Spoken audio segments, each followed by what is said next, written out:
जो फैसले लिए गए उसका निचोड़ यही है कि एक तो जो नशाबंदी और शराबबंदी कानून है उसे और सख्ती से लागू किया जाएगा कि जब लॉ बनता है, कानून बनता है लॉ, तो कुछ लॉ ब्रेकर्स भी होते हैं।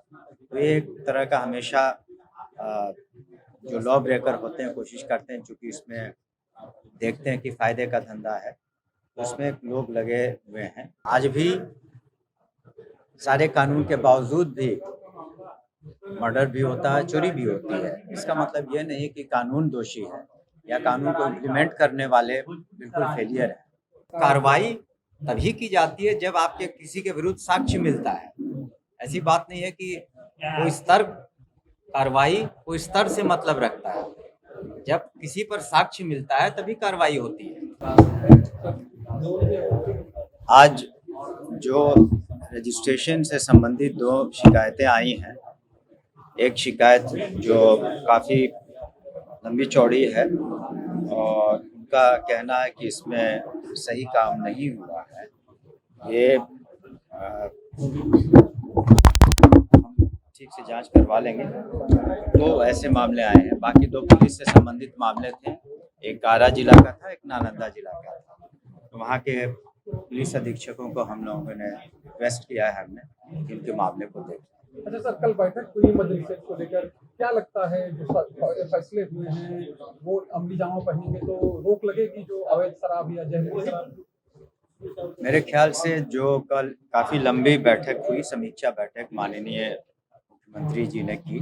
सभी माननीय मंत्री थे, जिले के सभी commissioner, IG, DIG, SP, DM और प्रभारी सचिव भी थे। तो जो फैसले लिए गए उसका निचोड़ यही है कि एक तो जो नशाबंदी और शराबबंदी कानून है उसे और सख्ती से लागू किया जाएगा और जो इसमें क्या-क्या कदम और उठाने हैं और इसकी जो क्रियान्वयन है, जो मॉनिटरिंग है और इम्प्लीमेंटेशन है, एक्जीक्यूशन है, उस पर विशेष ध्यान देने के लिए सभी स्तर पर कहा गया है। और सभी की जिम्मेवारियां पूर्व में भी थी और अब जो जिम्मेवारियां दी गई हैं उसे और सख्ती से लागू किया जाएगा ताकि इस तरह की दुखद घटनाएं की पुनरावृत्ति न हो। आप विभागीय मंत्री हैं, आपके स्तर पर आपको डायरेक्ट देखना है, तो किस तरह आप क्या लगता है आप लोग क्या क्या कदम उठा रहे हैं जो चीजें कही गई उसके बाद? देखिए, जो चीज़ें कही गई हैं उसके अनुसार जो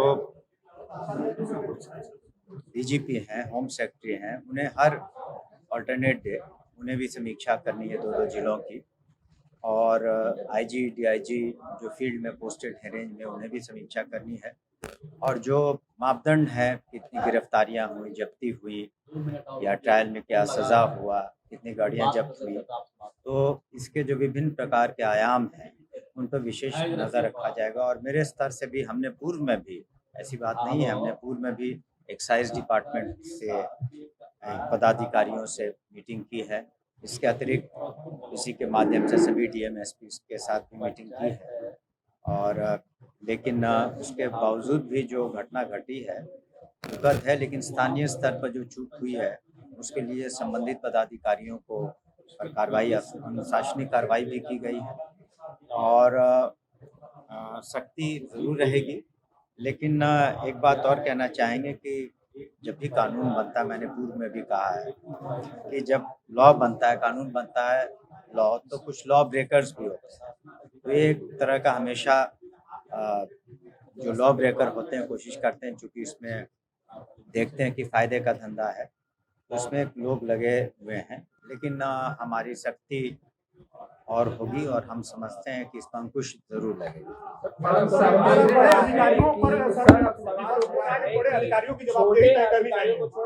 बड़े अधिकारियों पर जवाबदेही तय करनी चाहिए। देखिए, जहाँ तक मैंने कहा कि विभिन्न स्तर पर जिम्मेवारियाँ दी गई हैं और किस स्तर पर क्या चूक हुई है या अनुपालन हो रहा है या नहीं हो रहा है, उसकी समीक्षा समय-समय पर होती रही है और भविष्य में भी होगी और वर्तमान में भी होगी। और किसी समीक्षा बैठक हो रही है जी, सक्सेस रिपोर्ट आप लोग को 5 साल में संभवतः सौंपनी चाहिए थी जनता के सामने। क्या इसे फेल्योर के तरीके से नहीं देखा जाए समीक्षा बैठक जिस तरीके से आप लोग करें 5 नहीं, साल इसे के बाद? देखिए, अगर आप किसी भी कानून को देखेंगे तो हमने पूर्व में भी कहा कि सीआरपी, आईसीपी, आईपीसी तो सैकड़ों साल से ऊपर ब्रिटिश साम्राज्य ने लगाया, आज भी अमेंडमेंट के साथ है। तो तभी तो जो जितनी धाराएं हैं, संगीन धाराएं हैं, चाहे छोटे क्राइम्स के धाराएं हैं, चाहे मर्डर केस हो, चाहे चोरी हो, तो उसके लॉ ब्रेकर्स होते हैं। आज भी सारे कानून के बावजूद भी मर्डर भी होता है, चोरी भी होती है। इसका मतलब ये नहीं कि कानून दोषी है या कानून को इम्प्लीमेंट करने वाले बिल्कुल फेलियर है। इसका मतलब ये है कि अगर कहीं कहीं कमी पाई जाती है समीक्षा बैठक में और समय समय पर समीक्षा होती है, तो उसे और प्रभावकारी ढंग से कैसे लागू किया जाए, ये हम लोग निर्णय लेते हैं। और जहाँ तक प्रश्न है कार्रवाई का, तो पुलिसकर्मी सहित एक्साइज विभाग के 225 पुलिसकर्मी और एक्साइज विभाग के पदाधिकारी अब तक लिए बर्खास्त हुए हैं और कईयों पर विभागीय कार्रवाई चली है। 60 से ऊपर ऐसे थाना प्रभारी हैं जो पुनः 10 साल के लिए थाना प्रभारी नहीं बनेंगे। तो मैं नहीं समझता हूँ कि इतनी कड़ाई और विभागों में है। तो कड़ाई तो है, लेकिन हमने कहा कि जैसे कि लॉ ब्रेकर हैं और ये जो घटनाएं घटी हैं हाल की, उसकी पुनरावृत्ति ना हो, इस पर विशेष ध्यान हम समीक्षा आप लंबे समय तक प्रशासनिक अधिकारी रहे हैं, उसके बाद आप विभागीय मंत्री भी हैं। जी। तो आपको ऐसा नहीं लगता कि बड़े स्तर पर कार्रवाई करनी चाहिए छोटे अफसरों को और जिस तरीके से जिम्मेदार ठहरा करके और उन पर देखिए, अगर आप पुलिस मैनुअल पढ़ेंगे तो उसमें first unit of intelligence police station होता है। चौकीदारों मैनुअल पढ़ेंगे तो चौकीदारों का भी अपना दायित्व होता है। तो उनका इलाका बहुत छोटा है और चौकीदार का इलाका तो और भी छोटा है। तो ये मान लेना कि चौकीदार जो हैं वो भी अब सरकारी सेवक हैं, तो उन्हें उनके अपने इलाके के बारे में जानकारी न हो तो थोड़ा मुश्किल है। तो निश्चित रूप से थाना स्तर पर तो कार्रवाई हुई है, उसके ऊपर भी कार्रवाई अगर कमी पाई जाएगी तो निश्चित रूप से होगी। अगर आप एक मिनट, अगर आप अगर देखेंगे अभी करप्शन के केसेस में क्या ऊपर स्तर पर कार्रवाइयाँ नहीं हुई हैं? हर स्तर पर कार्रवाई हुई है करप्शन के केसेस में। तो आप कैसे कह सकते हैं कि अगर शराबबंदी में अगर किसी स्तर पर, जिस स्तर पर भी लापरवाही होगी या मिली भगत होगी तो कार्रवाई होगी। आपने अभी हाल में ही देखा, सरकार ने बहुत बड़े फैसले लिए हैं और प्रशासनिक स्तर पर जो पुलिस के पदाधिकारी हैं या सिविल साइड से भी पदाधिकारी है, सब पर कार्रवाई हुई है। जिस तरीके से जवाबदेही सौंपी गई इसमें टीमें दूसरे राज्यों की मदद लेती हैं जब गिरफ्तारी की बात आती है, तभी तो पंजाब में, हरियाणा में, उसके बाद हिमाचल में, झारखंड में, वेस्ट बंगाल में 6000 से ज़्यादा गिरफ्तारियां हुई हैं। जब भी यहाँ की टीम दूसरे राज्यों में जाती है तो स्थानीय पुलिस की मदद नियमतः लेनी पड़ती है। एक आखिरी सवाल का जवाब दीजिए। देखिए, छोटे स्तर के अधिकारियों को जिस तरीके से जवाबदेही तय करेगी, बड़े स्तर के अधिकारियों को जवाबदेही अगर तय की जाएगी, आपको नहीं लगता कि शराबबंदी जो है जिस तरीके से सवाल उठ रहे हैं, सवालों पर भी अंकुश लग सकेगा?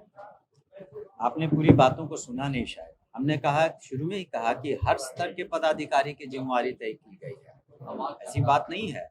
और जो लापरवाही हुई है तो उसकी हर स्तर पर समीक्षा की जा रही है। तो हर स्तर की जिम्मेवारी भी है और जिम्मेवारियां निर्धारित की गई हैं और हमने कहा इन जिम्मेवारियों का निर्वहन करना उन्हें आवश्यक है और वो करेंगे सभी पदाधिकारी। कल सभी पदाधिकारी और इस बैठक में उपस्थित थे। फ्रंट लाइन में तो चौकीदार और थानेदार को ही रखा गया, बड़े अधिकारियों को तो कोई भी तो थाने पर तो थानेदार और चौकीदार ही रहता है, उसके ऊपर में डीएसपी रहते हैं, एसपी रहते हैं। तो हमने कार्रवाई तभी की जाती है जब आपके किसी के विरुद्ध साक्ष्य मिलता है। ऐसी बात नहीं है कि कोई स्तर से मतलब रखता है।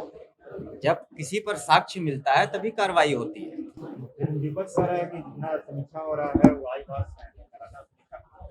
देखिए, विपक्ष का अपना जो नज़रिया है वो कह सकते हैं, लेकिन क्या सुझाव है उन्हें ये भी देना चाहिए कि क्या-क्या सुझाव होने चाहिए, क्योंकि देखिए कानून तो सर्वसम्मति से पास हुआ, सभी ने शपथ ली, तो अगर इसको प्रभावकारी और उनके अगर सुझाव हैं तो उनके सुझावों को पर हम ज़रूर विचार करेंगे, उन्हें अपने सुझावों को देना चाहिए। धन्यवाद।